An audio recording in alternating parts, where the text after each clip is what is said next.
Ladies and gentlemen, welcome to the one and all final round of the Smash Bracket Tournament. First up is the Super Bruiser, the Brawler. Second up is the Markswoman, the Gunner. And lastly, the Master of the Blade, the Sword Fighter. 3, 2, 1, go!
Final smash is ready. Ladies and gentlemen, we are reaching the end.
The Gunner wins, proving once and for all the power of the almighty gun.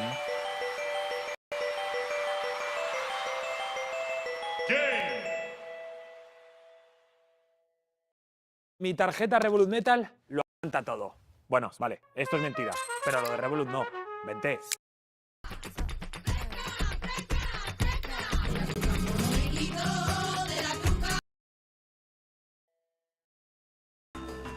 Of course it's the zoner. Who would have guessed it? The guy that's the most annoying to fight against wins. Also, wait, was that an original score?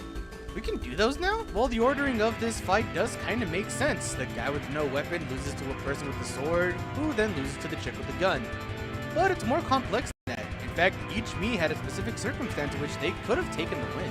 If Mii Brawler could stay up close and personal with both Gunner and Sword Fighter, he'd have a good shot at winning. While if the Sword Fighter could reflect and counter enough, they could have a good shot at winning. But realize that in a battle royale, the least likely to occur every single time. What is likely is for space to be made, and we all know how good of a range the Gunner is. meaning that her fighting styles most likely would have given her the victory. The brawler also gets last because, to be fair, he does have counters and some good movement options, but his biggest attack in terms of attack power takes time to charge, and it leaves him wide open, meaning that while the flame kick could kill someone in one shot, they wouldn't be able to land it most of the time. And besides having the worst projectile by far and the least versatility overall, the brawler's chances of victories was slim. That just leaves the sword fighter and the gunner. Now, its tornadoes are slightly weaker than the charge shot, however they're more instant, while the charge shot could take time, leaving the gunner open, potentially. So why didn't the sword fighter win? A few reasons. Number one, yes, the sword fighter has both reflect and counters. The gunner also has the same thing, and he can even actively heal mid-fight with any projectiles thrown at it, which converted to extra stamina, keeping her in the fight much longer. And the sword fighter couldn't rely on their sword alone, lest they get blown up with bombs. Gunner may be the most comfortable at range, but has plenty of get-off-me tools in order to handle people at close range. And 2, mobility. Sword fighter is not a slouch when it comes to zipping around, but even Brawler has better mobility options than the sword fighter, but both pale in comparison to the gunner's options. They can fly with explosions and move freely around. Lastly, their final smashes. This one's a bit more clear-cut. I don't think anyone's gonna argue that the big Kamehameha laser is gonna beat sword slashes and beating the hell out of someone. I mean, despite the Mii Brawler having obviously the cooler of the three. Alright, settle down, buddy. With the best range, great mobility, and overwhelming versatility, the gunner would be the one to see that coveted victory screen more often than not. I don't know about you, but that battle was smashing. But hey, that's just me. The winner is the Mii Gunner.